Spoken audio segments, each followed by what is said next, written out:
How to fix Google Meet error on Android phone. Hello guys, in today's video I'm going to show you how to fix Google Meet error on Android phone. First, open Play Store and make sure your Google Meet is updated.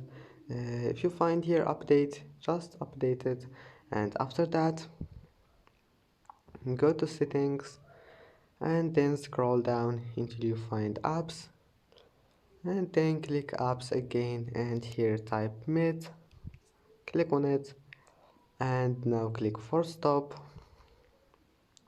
and then click storage and click clear cache, and after that go to permissions, give it all of those permissions here, click storage, allow, and then phone, allow, and that's it. Give it all of those, and after that just go back and restart your phone and try again, and I hope that can fix your problem. Don't forget like and see you in the next video.